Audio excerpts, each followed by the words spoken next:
Autrefois pionnière dans la reconnaissance de l'agriculture biologique, la France connaît aujourd'hui une crise sans précédent qui se manifeste par un déséquilibre durable de plus d'un an entre l'offre et la demande.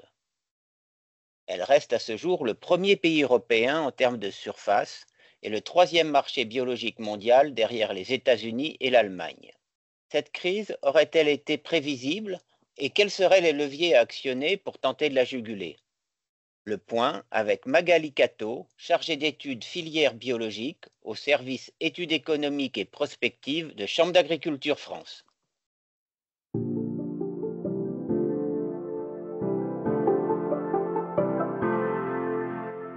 Magali, peux-tu nous rappeler, s'il te plaît, l'origine du développement de l'agriculture biologique? L'agriculture biologique s'était originellement construite en désaccord avec la modernisation agricole. Elle vantait une utilisation limitée des ressources naturelles et s'engageait contre l'usage de la fertilisation chimique, notamment pour la santé des sols. Donc c'est en France qu'on verra le premier cahier des charges privé qui aura été construit par Nature et Progrès. Puis en 1980, la France reconnaîtra officiellement une agriculture n'utilisant pas de produits chimiques de synthèse, dans un contexte favorable à sa reconnaissance, puisque c'est un contexte de crise sanitaire importante. En 1990, ce sera l'Union européenne qui reconnaîtra l'agriculture biologique et qui l'institutionnalisera, puis qui créera l'année suivante un cahier des charges végétal qui sera étendu à un cahier des charges pour les productions animales en 1999. La première réforme de la PAC de 1992 proposera également des aides bio pour la première fois.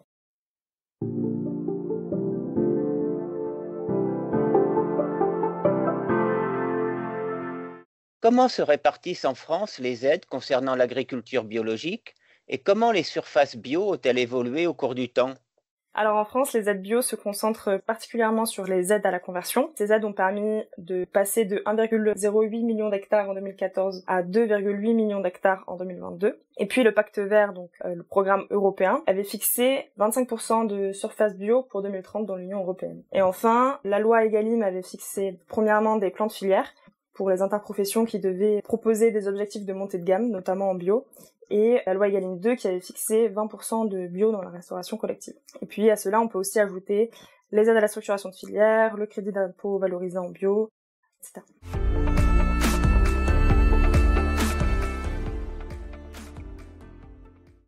Comment cette crise s'est-elle instaurée? Alors la crise de l'agriculture biologique, c'est une crise du marché qui s'explique par un déséquilibre net entre l'offre et la demande. Donc on a fortement encouragé les conversions, comme je disais tout à l'heure, avec les aides à la conversion, des programmes européens, des plans de filière, dans un contexte qui s'y prêtait puisqu'on était vers une hausse de la demande. Ainsi, le marché a quand même évolué de 1 milliard d'euros en 1999 à 13 milliards en 2020. Et on avait pensé que les consommateurs s'engageraient de plus en plus dans leur consommation pour réduire les impacts environnementaux ou les effets défavorables sur leur santé. Donc les politiques agricoles et alimentaires ont accompagné la hausse de l'offre en produits biologiques, mais n'ont pas accompagné la demande. D'autant plus que la suppression de l'aide au maintien a été le signe que l'agriculture biologique devait être rémunérée par le marché. Mais c'était sans compter sur ces chocs exogènes liés à l'inflation post-Covid, à la guerre en Ukraine, qui a encouragé les consommateurs à se tourner vers des produits premier prix et à changer leurs habitudes de consommation. Donc depuis 2020, entre 2020 et 2022, le marché de l'agriculture biologique a perdu 755 millions d'euros de chiffre d'affaires, soit un recul de 6%.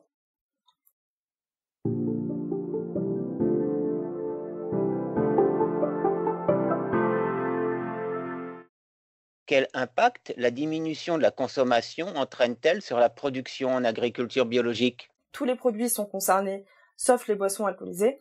Et le premier circuit qui a été mis en difficulté, ça a été le circuit spécialisé, les magasins bio particulièrement, qui ont été nombreux à fermer leurs portes. Et puis la GMS aussi, qui a opéré des déréférencements assez importants. Donc d'après le Circana, l'offre a diminué de 13,4% entre mars 2022 et mars 2023.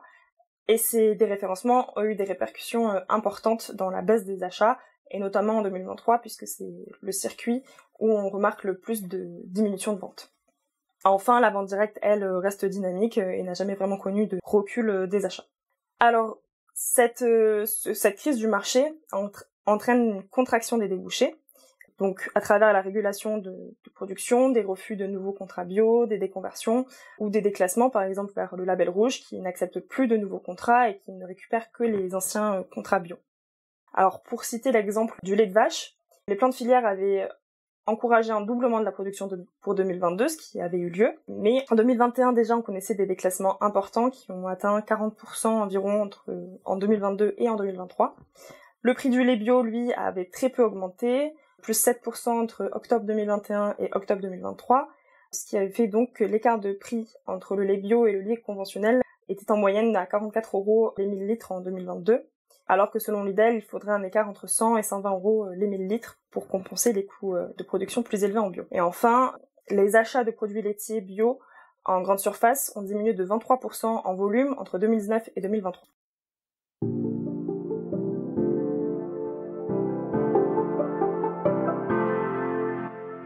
Comment analyse-t-on le comportement du consommateur ?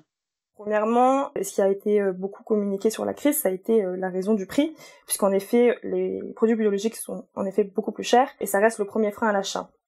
71% des non-consommateurs de produits bio le citent comme la raison pour laquelle ils ne consomment pas bio, et 65% de ceux qui voudraient consommer plus ne le font pas en raison du prix. D'autant que dans ce contexte d'inflation, le Crédoc avait affirmé que 16% des Français étaient en précarité alimentaire. Mais alors la crise a fait ressortir des raisons beaucoup plus structurelles. En effet, le prix peut être un critère de qualité, mais il doit veiller à respecter le seuil d'acceptabilité.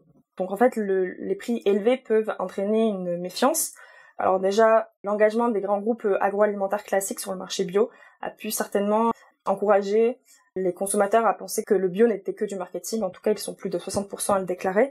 Et ils sont aussi 64% à déclarer que le bio, selon eux, ne sert qu'à justifier des prix plus élevés. Finalement, c'est aussi une incompréhension du cahier des charges bio, qui est quand même difficile à vulgariser.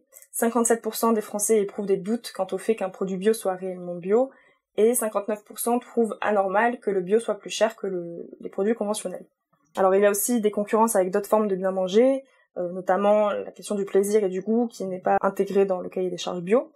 Aussi la question de la concurrence des labels et des mentions. Alors le Kantar évalue 26 labels et 16 mentions valorisantes rien qu'en France. Et puis aussi des pratiques alternatives qui ne bénéficient pas forcément au bio.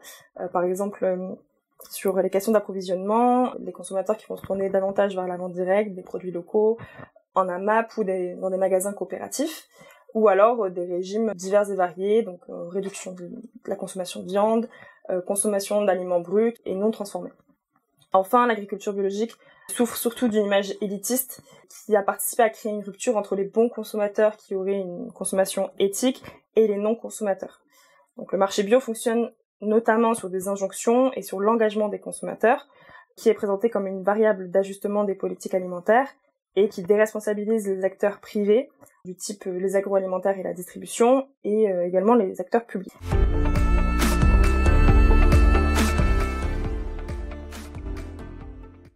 Cette crise comportait-elle des signes avant-coureurs et était-elle ainsi prévisible ? Alors, aurions-nous pu prévoir la crise de l'agriculture ? Oui, d'une certaine manière, puisque la croissance annuelle des produits bio diminuait depuis 2017, et l'agence bio alertait notamment sur des marchés qui étaient déjà saturés en 2019-2020, notamment sur les productions animales. Par exemple, la viande de porc a toujours eu une offre beaucoup plus abondante que la demande, et pourtant le plan de filière qui avait été établi en 2017 visait 5% de porc bio pour 2022 et 10% pour 2027, alors que la part de marché n'avait à peine dépassé 1% des volumes dans les bonnes années. C'est en ce sens que c'est indispensable de relier les politiques agricoles et alimentaires.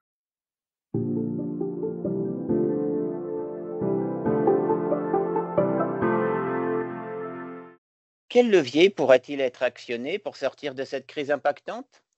Alors, on peut proposer quelques recommandations pour une sortie de crise de l'agriculture biologique. La première reste de pérenniser les exploitations biologiques. La situation du marché bio ne doit pas nécessairement décourager les agriculteurs à s'engager en agriculture biologique, mais doit sérieusement les inciter à se connecter à un débouché qui soit fiable.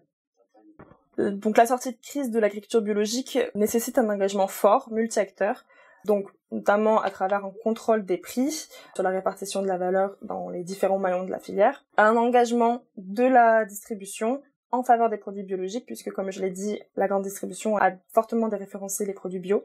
Les circuits de hard discount qui sont très populaires en France et ailleurs en Europe doivent favoriser les approvisionnements français, locaux, refuser une concurrence déloyale. Et enfin, les acteurs privés pourraient aussi étendre la création de contrats bipartites ou tripartites qui assurent une rémunération aux producteurs sur une durée à plus long terme. Et enfin, un réel accompagnement dans la restauration collective pour respecter la loi Egalim, qui fixe donc 20% de produits bio dans les cantines collectives et qui pour l'heure ne dépasse à peine les 7%. Enfin, il est important d'éloigner les doutes des consommateurs envers la qualité des produits biologiques en communiquant déjà largement sur les intérêts pour la santé et pour l'environnement, sur le contrôle rigoureux de la production biologique, en mettant en avant aussi une bio cohérente, c'est-à-dire une bio locale, saisonnée, sans suremballage.